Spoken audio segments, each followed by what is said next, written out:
most children who are stunted are not stunted because of these nutritional problems. And we know that because we've done analyses of hundreds of interventions where children are given various kinds of food supplements or other nutritional programs, and they don't get taller. But the problem is they continue to live in poverty. And we never do anything about getting them out of that poverty. So my research has gotten into this area of how the fear and insecurity of living in poverty impacts child growth.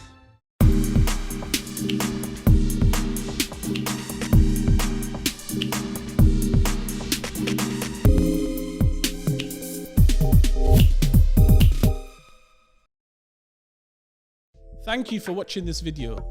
Please help us keep the show alive by liking and sharing this video, and by subscribing to the show and making sure the notification button is switched on. For those of you who can help a little bit more, there's a Patreon link down below where you can contribute whatever you can. Every little does help, and all the money will go directly back into the show. You can also keep up with our latest content on Instagram at The No Show Pod, as you can see on the screen. As you know, The No Show is an initiative designed to make academic research accessible to everyone. So do contribute to the conversation, leave some questions, have a discussion, and I'll make sure I get back to everyone. So Barry, thank you so much for joining me on The No Show. I'm really pleased that you can be here. Thank you for asking me.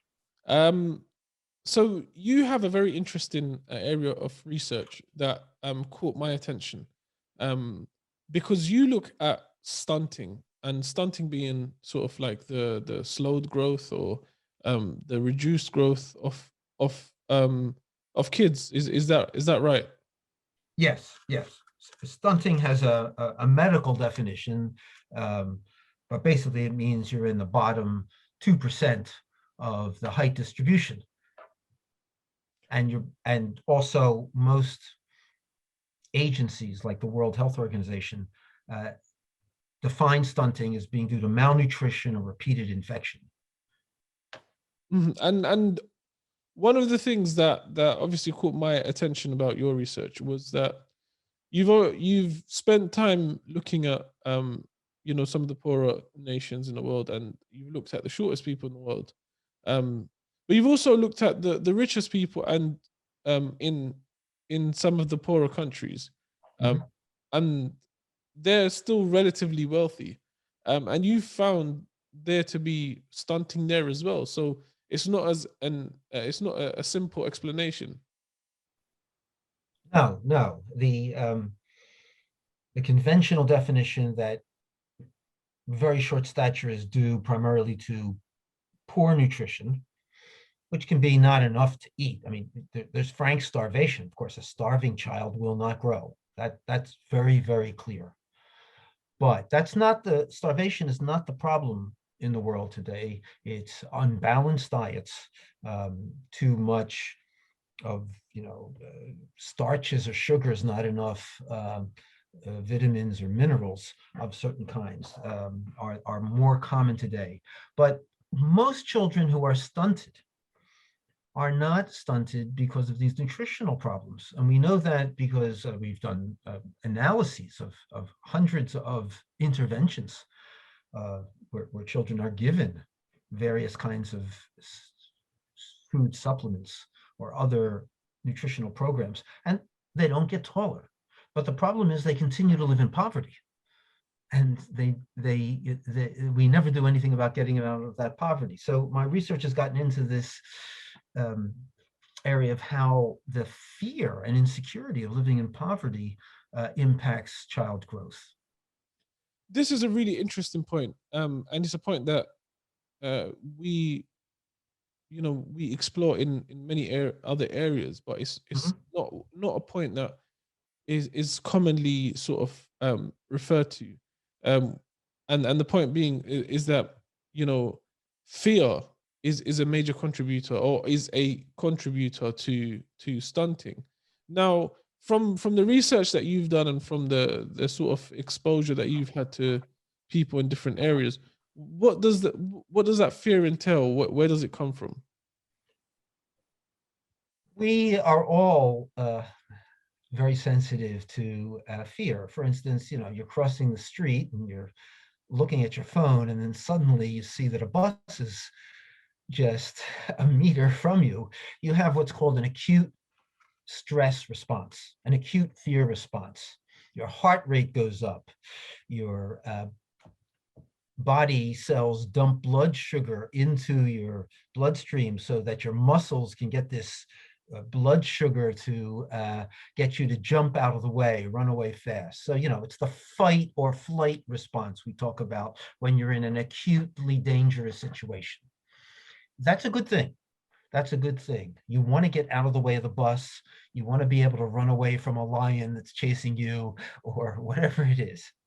But imagine you have that kind of fear response every day of your life because you don't know if you're going to have a job. You go out in the morning and you stand on a corner waiting for some labor contractor to offer you work. That's what millions and millions of people around the world have to do. They have no steady employment.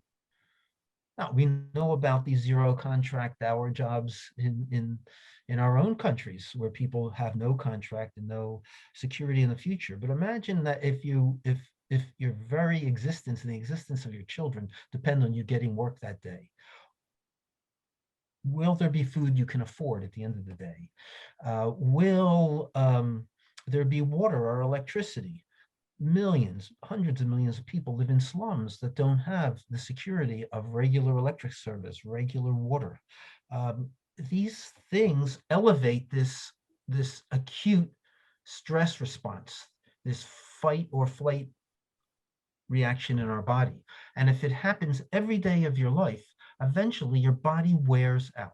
So the hormones and the nervous signaling that's sent from your brain to other parts of your body to do something about getting out of the way of the bus, running away from a lion, or whatever the acute situation is, if that's activated day after day after day, we now know that what that does is it stops your bones from growing well, but it dumps any excess energy you have into your fat cells. So you end up shorter and fatter. And that's bad. This We is know that's bad fascinating. for health. This is fascinating because, you know, an outsider may say, okay, well, somebody living in poverty, surely like the first time, the second time that they don't get job, their fear, their acute fear response or their acute stress response, it spikes. But then after a while, wouldn't they just get used to it? That's a good point. And in fact, in the early days, some of my colleagues used to just take a measure of fear based on what is called cortisol. That's one of the stress hormones. Now you can get it from blood, but you can also even get it from saliva. You just take a little bit of, you swab someone's mouth, and then you can analyze the saliva. And we thought if cortisol is elevated, your stress. But now we do know that in fact, it's not the amount of cortisol, it's what's called your reactivity. How well does your body respond to a stress? And people who are kind of laid back and everything's okay and no stress. If I stress you, your cortisol will go way up. But people who are chronically stressed, their cortisol may go way down because their fear reaction system has become deranged. It's dysregulated, we say. It doesn't respond correctly. And that's part of how it impacts growth in height and growth in fatness and the immune system. People whose stress reaction system is dysregulated. It could go up, it could go down, it could stay flat. Have a poorer reaction when they're hit with something like an infectious disease. So, we wonder about, who's most susceptible to COVID. And they say, well, people with underlying conditions.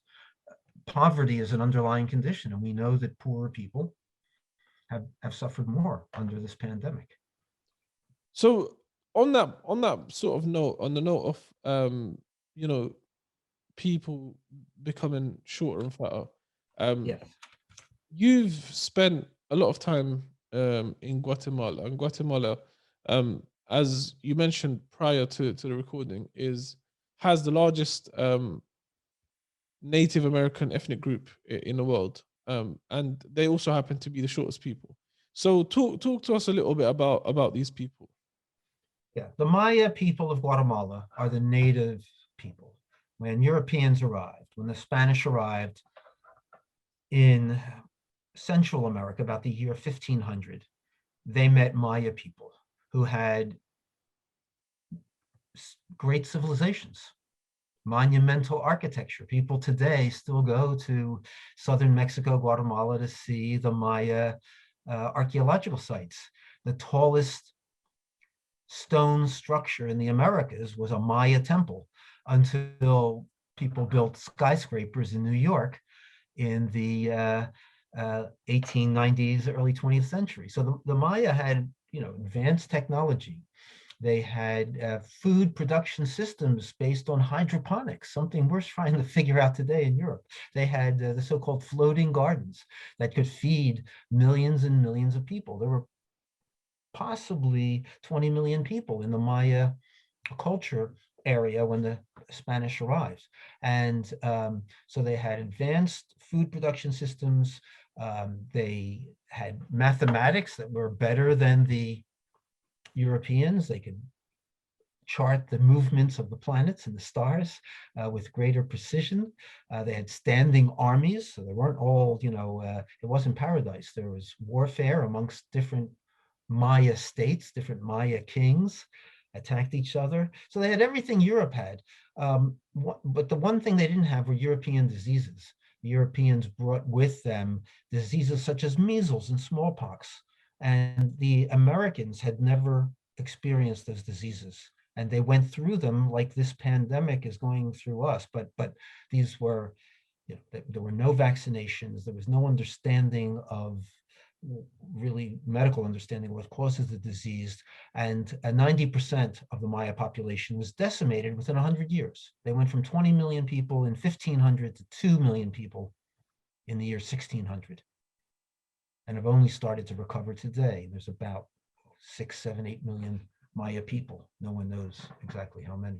So they are the largest Native American population, and Maya women, adult Maya women, are the shortest women in the world, aside from pygmies. Pygmies are short for some genetic reasons, but the Maya are not short for genetic reasons. Maya men are the fourth shortest men in the world, but we're talking about millimeter differences between who is the shortest and who is the fourth shortest. The others are also very poor people who have suffered tremendously over the last few generations. We know that it's not genetic because I have measured Maya boys and girls born in the United States, whose parents migrated to the United States. They're still poor families in Los Angeles, California, and in central and southern Florida, where I've measured them. They're still very poor people, but they are 4 to 5 inches, 10 centimeters taller than their own brothers and sisters who grew up in Guatemala. So just living in the United States added 4 to 5 inches in less than a generation. That's amazing, and obviously is that directly attributable, because you're saying they're still poor, but is that directly attributable to the level of poverty, or is that attributable to fear?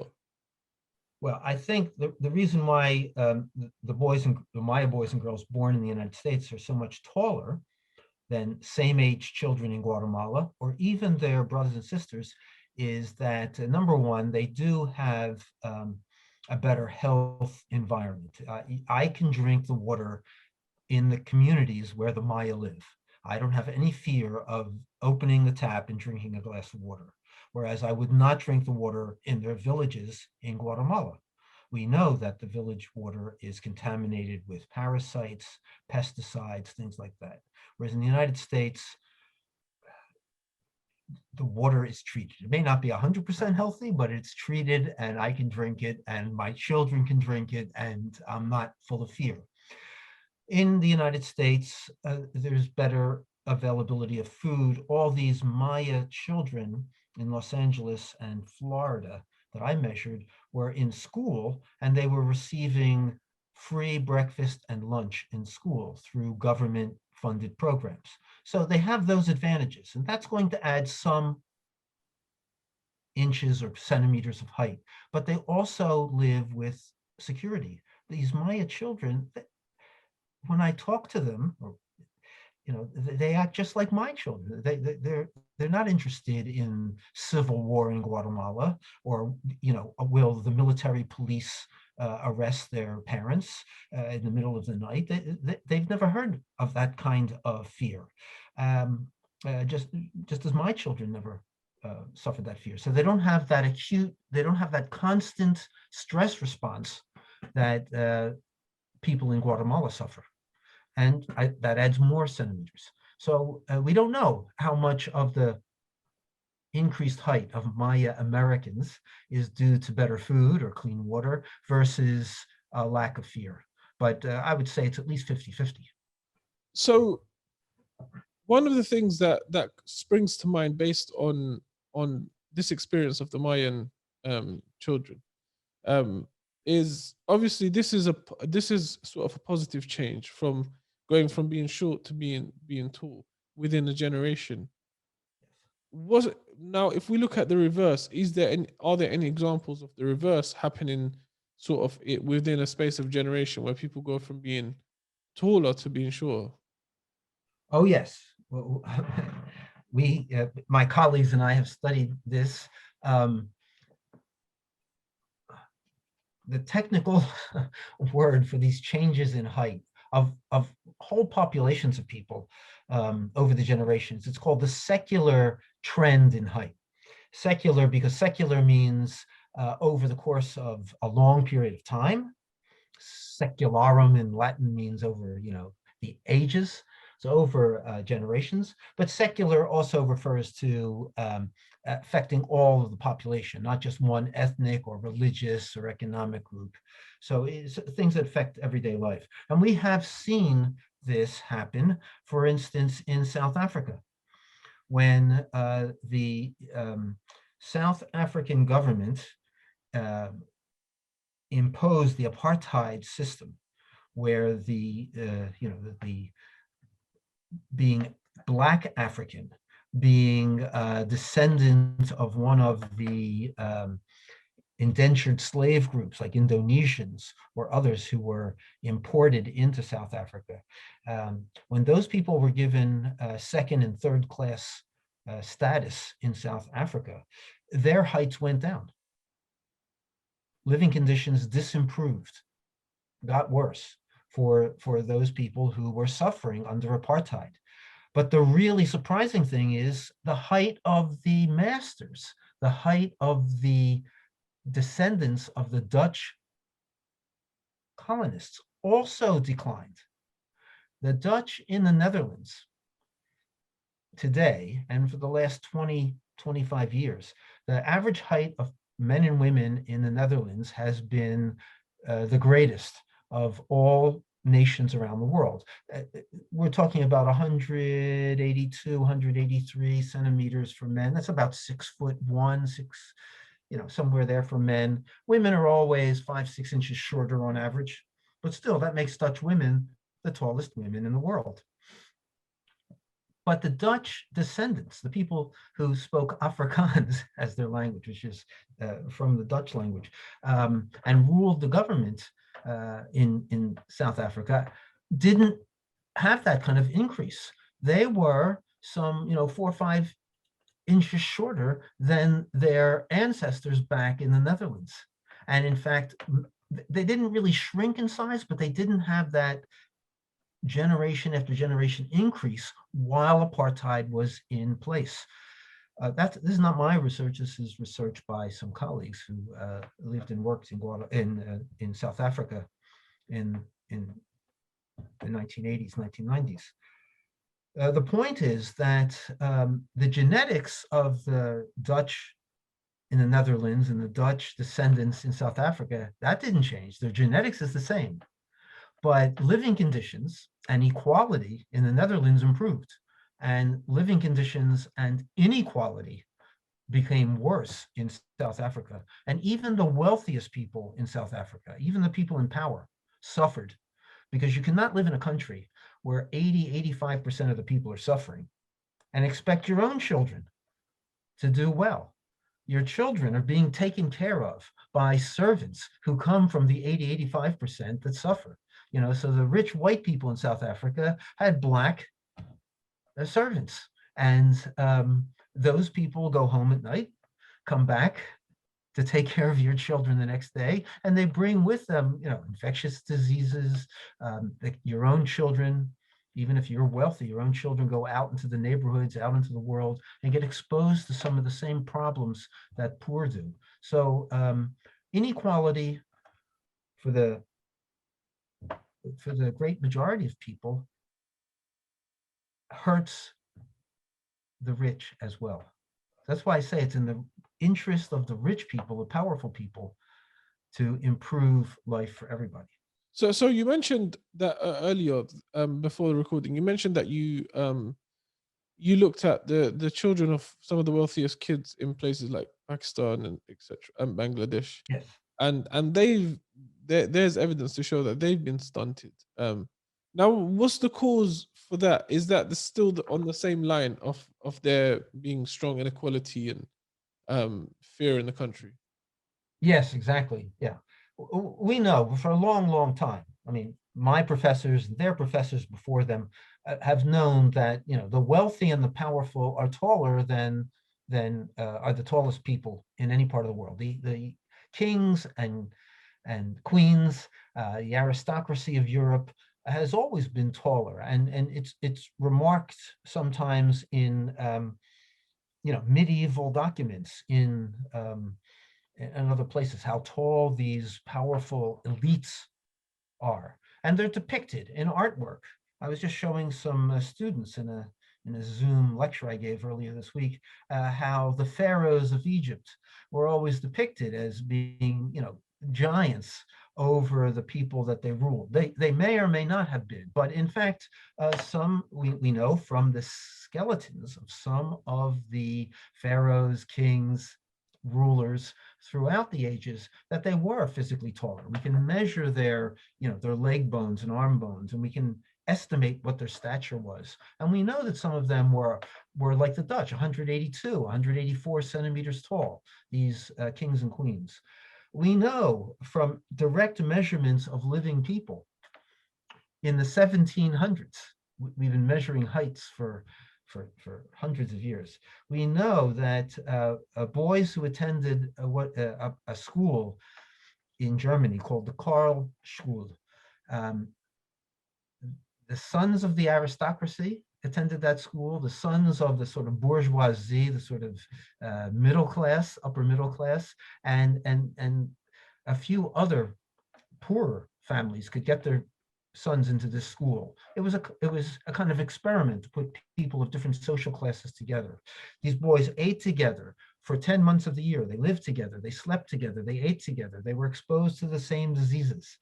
But we know they differed in height by social class, and the longer they stayed at the school, the more their heights diverged. In other words, the rich and powerful got taller, and the lower social classes, who were not malnourished because they were going to the school and eating the same food, and if they suffered from diseases, they suffered from the same diseases. It was the social class differences. The rich just knew they were better, that they were going to be powerful, they were going to be leaders. And we can see it in royal families of Europe today. On average, they are taller than the countries in which they live. We could, I mean, just to add, we can even see in sort of like, for example, in the UK, we can see in Parliament.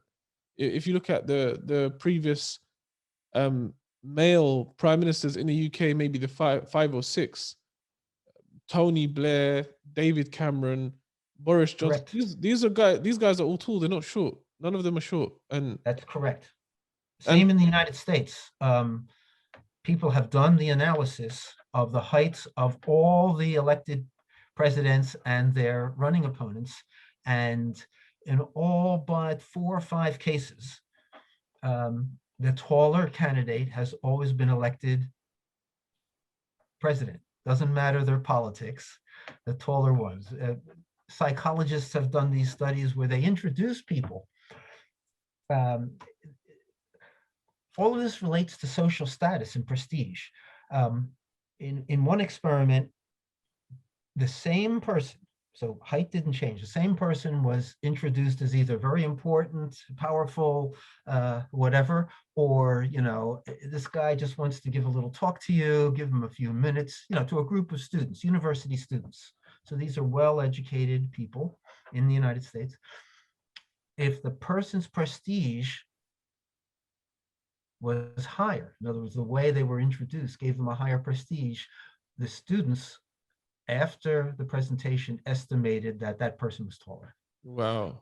So it works both ways. Yeah. If they think when we want to diminish someone in terms of their prestige, we use terms that diminish their stature. He has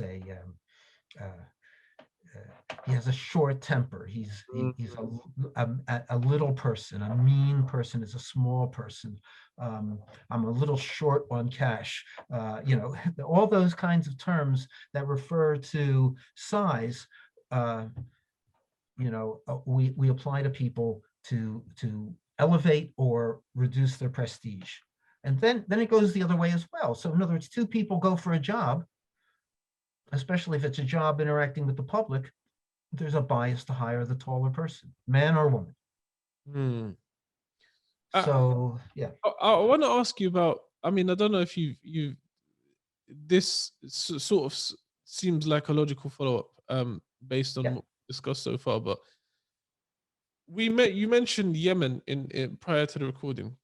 Yes. Now Yemen is a case that is tragic currently because of the fact that the population is actively being starved. Yes. This is agreed upon by all sort of charities and organizations. They're actively being starved. They've been under war for 5-6 years. The conditions are horrible there. Does that mean that then we can accurately predict that future generations, the next generation, are going to be shorter, are going to be they're going to be shorter in height? I guess less. You can't really say fat because they're malnourished. So, Yes. is it an active predictor? Yeah, and we don't have to predict the future. Yemeni adults, the war that's been going on 5 or 6 years now is in a super acute phase, but it's not new. And Yemeni adults in the last surveys of the World Health Organization already are amongst the shortest in the world. So people have suffered probably nutrition and health suffering, but also insecurity for several generations. This is not new. And I think it's very safe to predict that it's going to get worse. Just one more thing. We've mentioned tall nations in Europe. What about the South Sudan? South Sudan are known to be quite tall people. Yeah. Average. Yeah. Is that are there similar factors in play here, or is it purely genetic? This is a question or a comment that I often get, that when I say that the Dutch are the tallest people in the world by current statistics, people say, "Oh no, that's not true. Those Tutsi or Dinka or Nuer people, from East Africa, South Sudan, are the tallest." It is true that when Europeans first arrived in those countries, I'm talking about in the late 1700s, 1800s, colonized those countries, the local people were taller on average, many of the local people, than the Europeans. The Europeans were coming from countries, Britain, France, Spain, the Netherlands, where there was tremendous suffering of all kinds, disease, malnutrition, warfare, and Europeans were short. That's, as I said, the Dutch were the shortest in Europe 120 years ago. Now they're the tallest in Europe and in the world. Those East Africans were not as tall as the Dutch are today. We know that from historical measurements going back at least to the 1930s, they were about as tall as British men and women are today, or maybe as Americans, United States, and maybe a little bit taller than British. I'm talking about 5'10" for men, 177 centimeters. That's the kind of average height that ththese African groups may have had. They were not, 8-footers or 7-footers, or even everyone 6 foot. But 5'10" is would have made them seem like giants to men who were only 5'2", coming from Europe. So the stories were that they had discovered, these groups of giants. We know they became shorter as colonization proceeded. We know that from historical measurements of height, the European colonists were very careful to document identification of people that the Europeans colonized. And in days before fingerprints, one of the days you identified someone was you had their height, any physical features, scars on their face, nose shape, ear shape, something like that. And so we have these written records that include height. Armies always measured the height of the conscripts. Prisons measured height as a means of identifying people. So we have these records, and historians have analyzed them and shown that the peoples of Africa actually got shorter over time as the colonization became more oppressive. Mm-hmm. Where can people find you online? How can people sort of interact with your work? Oh, I'm easy to find. If you want to look at my academic research, one good place is to go to a website called ResearchGate, all one word, ResearchGate, and just put my name in, Bogin, and you'll find me. Or if you just Google my name, you'll find my Loughborough University connections, which can take you to some of my articles and public, books, things like that. And probably you'll find my email. I'll answer all reasonable email, not hate email. So people can email me. Are you on Twitter by any chance? Not really. I might have had a presence years ago, but I'm not a part of the Twitterati. Yeah. All right. So I'll link the Loughborough profile on the episode. But just thank you so much for sharing this information with me and joining me. I think great pleasure. Research is amazing, and I think it does. I think it helps the individual as well as sort of on a larger scale. It helps the individual just address what factors they have to sort of be conscious of when being around children and trying to provide. So I think this is amazing research, and once again, thank you so much. Thank you for watching this video. Please help us keep the show alive by liking and sharing this video, and by subscribing to the show and making sure the notification button is switched on. For those of you who can help a little bit more, there's a Patreon link down below where you can contribute whatever you can. Every little does help, and all the money will go directly back into the show. You can also keep up with our latest content on Instagram at The No Show Pod, as you can see on the screen. As you know, The No Show is an initiative designed to make academic research accessible to everyone. So do contribute to the conversation, leave some questions, have a discussion, and I'll make sure I get back to everyone.